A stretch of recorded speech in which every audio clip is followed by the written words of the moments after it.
Hello students, welcome back to the class. So in this lecture we are going to discuss about the second type of the microscopy, that is the electron microscopy.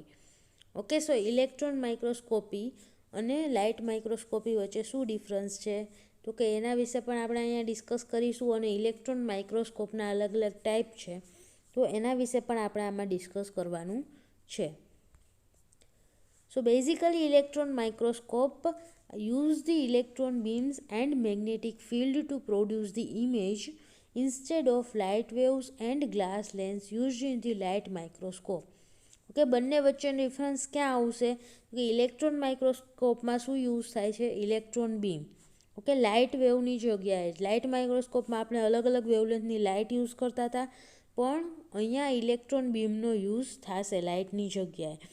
Okay, અને તો કે એને focus કરવા માટે જે લેન્સનો use કરતા હતા આપણે, glass lens, okay, objective lens અને આઈપીસ, એ બંને કેના હતા તો કે ગ્લાસના બનેલા લેન્સ યુઝ કરતા હતા. અહીંયા as a light source, okay, image generate કરવા માટે કેનો યુઝ થાય છે તો કે ઇલેક્ટ્રોન્સનો. એટલા માટે એને ફોકસ કરવા માટે જે લેન્સ હશે એ પણ મેગ્નેટિક ફિલ્ડના બનેલા હશે. ઓકે, મેગ્નેટના બનેલા લેન્સ હશે અથવા તો મેગ્નેટિક ફિલ્ડના લેન્સ હશે કે જે ઇલેક્ટ્રોન બીમને ફોકસ કરી શકે અથવા તો એને ડિફ્રેક્ટ કરી શકે. ઓકે, સો ઇલેક્ટ્રોન બીમ અને મેગ્નેટિક ફિલ્ડનો યુઝ થશે ઇલેક્ટ્રોન માઇક્રોસ્કોપીમાં instead of the light waves and glass lenses. Okay, અને ઇલેક્ટ્રોન બીમનો યુઝ થાય છે ઇમેજ જનરેટ કરવા માટે. ઓકે, કોઈ પણ ઇમેજને મેગ્નિફાય કરવા માટે. એટલા માટે આ માઇક્રોસ્કોપીને ઇલેક્ટ્રોન માઇક્રોસ્કોપી તરીકે ઓળખવામાં આવે છે. એનું નામ આના ઉપરથી છે કે એના એઝ અ સોર્સ, ઓકે, જે ઇમેજ જનરેટ કરવા માટે જે યુઝ થાય છે એ ઇલેક્ટ્રોન બીમ છે, લાઇટ નથી. Resolving power of electron microscope is far greater than that of any other compound microscope. કોઈ પણ માઇક્રોસ્કોપ આપણે સાદું લઈ લઈએ, લાઇટ માઇક્રોસ્કોપ છે અથવા તો કોઈ પણ, તો એના કરતાં ઇલેક્ટ્રોન માઇક્રોસ્કોપનો રિઝોલ્વિંગ પાવર બહુ વધારે છે. Okay, far greater than any other microscope, and this is due to the shorter wavelength of the electrons. Okay, આવું કેમ થાય છે તો કે એની વેવલેન્થ છે એ બહુ ઓછી હશે. ઇલેક્ટ્રોન્સની વેવલેન્થ છે એ સાવ ઓછી હોય. And the wavelength of electrons are about the 1,00,000 times smaller than the wavelength of visible light. Okay, visible લાઇટની જે વેવલેન્થ છે એના કરતાં ઇલેક્ટ્રોન્સની વેવલેન્થ 1,00,000 ગણી ઓછી છે. ઓકે, 1,00,000 ગણી એના કરતાં નાની હશે વેવલેન્થ, અને એના લીધે જે આપણને મેગ્નિફિકેશન મળે છે ઇલેક્ટ્રોન્સનો યુઝ કરીને એ વધારે મળશે અને રિઝોલ્વિંગ પાવર છે ઇલેક્ટ્રોન માઇક્રોસ્કોપનો લાઇટ માઇક્રોસ્કોપ કરતાં વધારે થશે. So method for the electron microscope. Okay, electron માઇક્રોસ્કોપમાં કઈ રીતની મેથડ યુઝ થાય છે તો કે the specimen to be observed is prepared as extremely thin layer thin dry film on the small screen. Okay, એનું જે સેમ્પલ પ્રિપેરેશન થતું હોય એક્સ્ટ્રીમલી ડ્રાય ફિલ્મ તરીકે, ઓકે, એકદમ પતલી થિન ફિલ્મ તરીકે એ યુઝ કરવામાં આવે છે. સેમ્પલનું સાવ પતલું લેયર કરી અને એના ઉપર એને ઇલેક્ટ્રોન માઇક્રોસ્કોપમાં યુઝ કરવામાં આવે છે. These are then introduced into the instrument at a point between the magnetic condenser and magnetic objective. Okay, હવે આપણે સેમ્પલ પ્રિપેરેશન માટેની પણ આમાં લાંબી મેથડ હોય છે. ઓકે, પ્રોસિજર છે એ થોડી કોમ્પ્લેક્સ હશે સિમ્પલ લાઇટ માઇક્રોસ્કોપ કરતાં, કેમ કે ઇલેક્ટ્રોન માઇક્રોસ્કોપ માટે સ્પેસિફિક સેમ્પલ પ્રિપેરેશન કરવું પડે છે. હવે સેમ્પલ પ્રિપેરેશન થઈ ગયું પછી સેમ્પલને આપણે ક્યાં મૂકવાનું હોય તો કે ઇન્સ્ટ્રુમેન્ટની અંદર. ઓકે, માઇક્રોસ્કોપમાં આપણે સેમ્પલને કેની વચ્ચે મૂકીએ છીએ? લાઇટ માઇક્રોસ્કોપ હોય તો એમાં નીચે નીચે શું હશે? કન્ડેન્સર પ્રેઝન્ટ હશે અને ઉપર તો કે ઓબ્જેક્ટિવ લેન્સ પ્રેઝન્ટ હશે. એવી જ રીતે અહીંયા ઇલેક્ટ્રોન માઇક્રોસ્કોપીમાં પણ આપણે સેમ વસ્તુ કરવાની છે. ઓકે, સેમ્પલ પ્રિપેરેશન થઈ ગયું પછી એને ઇન્સ્ટ્રુમેન્ટની અંદર મૂકવાનું. ક્યાં તો કે મેગ્નેટિક કન્ડેન્સર અને મેગ્નેટિક ઓબ્જેક્ટિવની વચ્ચે. ઓકે, મેગ્નેટિક કન્ડેન્સર હશે અને ઓબ્જેક્ટિવ લેન્સ છે એ પણ મેગ્નેટિક હશે. એ બંનેની વચ્ચે આપણું સેમ્પલ મૂકવામાં આવશે. The magnified image is viewed on the fluorescent screen through the air tight window. Okay, જે મેગ્નિફાઈડ ઇમેજ છે, ઓકે, જે ઇલેક્ટ્રોન માઇક્રોસ્કોપી થ્રુ જે ઇમેજનું મેગ્નિફિકેશન થયું છે એ આપણે સિમ્પલી જોઈ શકશું નહીં. એને જોવા માટે ફ્લુરોસન્ટ સ્ક્રીનનો યુઝ કરવામાં આવે છે. ફ્લુરોસન્ટ સ્ક્રીન ઉપર ઇમેજ જનરેટ થશે and the image can be recorded on a photographic plate by the camera built in the instrument. Okay, આપણે એને રેકોર્ડ પણ કરી શકીએ છીએ ઇમેજને. ફ્લુરોસન્ટ સ્ક્રીન ઉપર જે ઇમેજ જનરેટ થાય છે એને ફોટોગ્રાફિક પ્લેટ ઉપર આપણે તો કે આનું ઇમેજ છે એને કેપ્ચર પણ કરી શકીએ છીએ. Okay, so this is the basic method for the electron microscopy. Generally electron બીમ્સનો યુઝ થશે. ઇલેક્ટ્રોન બીમની મદદથી ઇમેજનું મેગ્નિફિકેશન થશે. Now why do we need electron microscope? Okay, electron માઇક્રોસ્કોપની જરૂર શું છે આપણને? તો કે light microscope are limited by the physics of light to 500 to 1000x magnification. Okay, light છે એની વેવલેન્થ પર્ટિક્યુલર હોય છે અને એટલી હાઈ વેવલેન્થના કારણે લાઇટનો યુઝ કરીએ છીએ આપણે જ્યારે લાઇટ માઇક્રોસ્કોપની અંદર, તો એનું મેગ્નિફિકેશન 500 થી 1000 ગણું જ રહેશે. ઓકે, 500 to 1000x જેટલું જ મેગ્નિફિકેશન થશે આ રેન્જમાં. આના કરતાં વધારે મેગ્નિફિકેશન થઈ શકશે નહીં.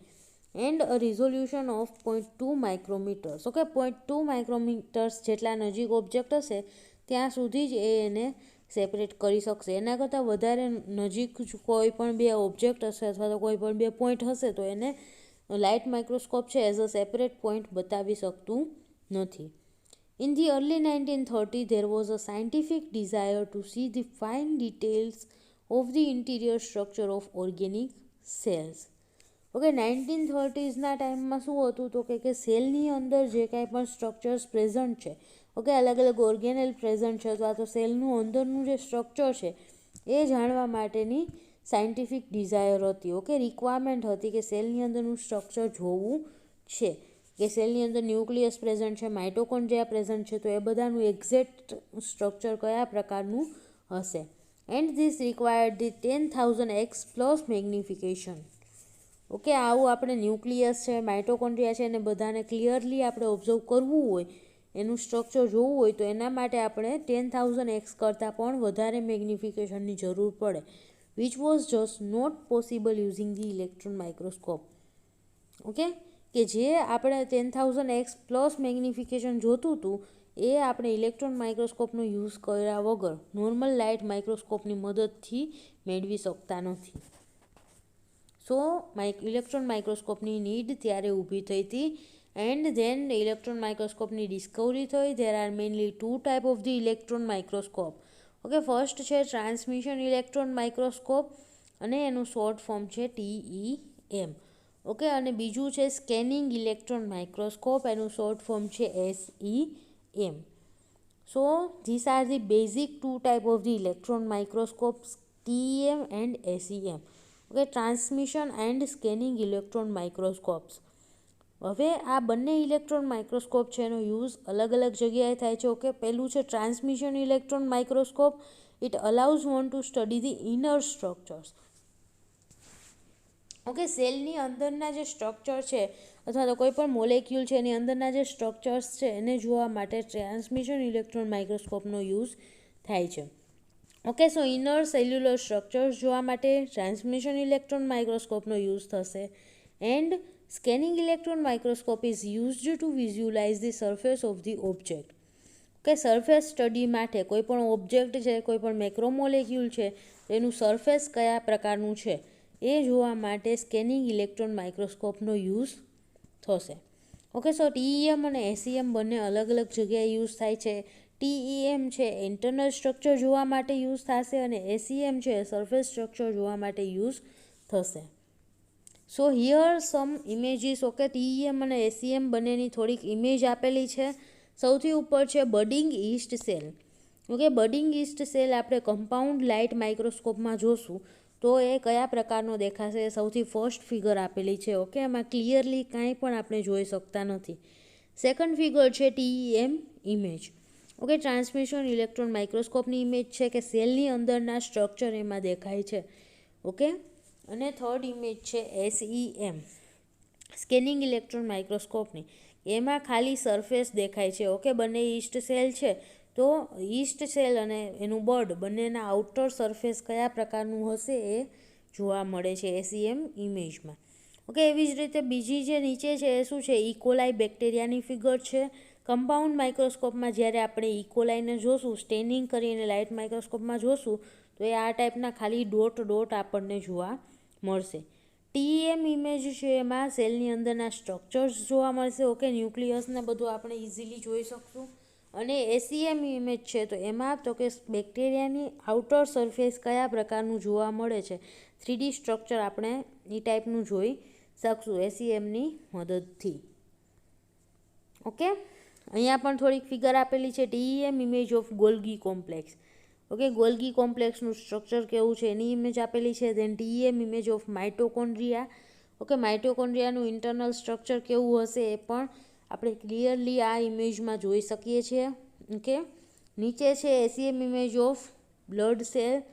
ઓકે, બ્લડ સેલની એસીએમ ઇમેજ આપેલી છે. ઓકે, તમે જોઈ શકો છો કે આરબીસી છે, આરબીસીનું શેપ એક્ઝેક્ટલી દેખાય છે. ઓકે, ડબલ્યુબીસીનું સ્ટ્રક્ચર છે એટલે કે બ્લડ સેલ્સને આપણે એસીએમથી મદદથી એનું આઉટર સરફેસ કેવું હશે એ ઇઝીલી જોઈ શકીએ છીએ. દેન ડ્રોસોફિલા આઈ. ઓકે, ડ્રોસોફિલાની આઈ આપેલી છે, 3D સ્ટ્રક્ચર આ ટાઈપનું જોવા મળે છે, એ એસીએમ ઇમેજ છે.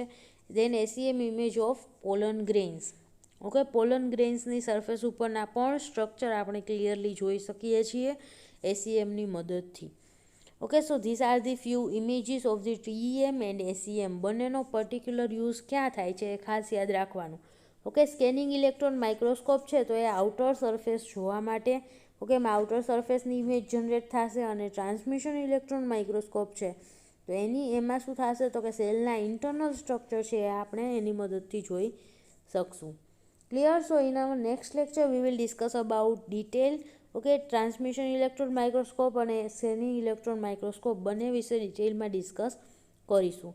Thank you so much students for watching this video, and if you have any doubt then please ask in the comment box. Thank you.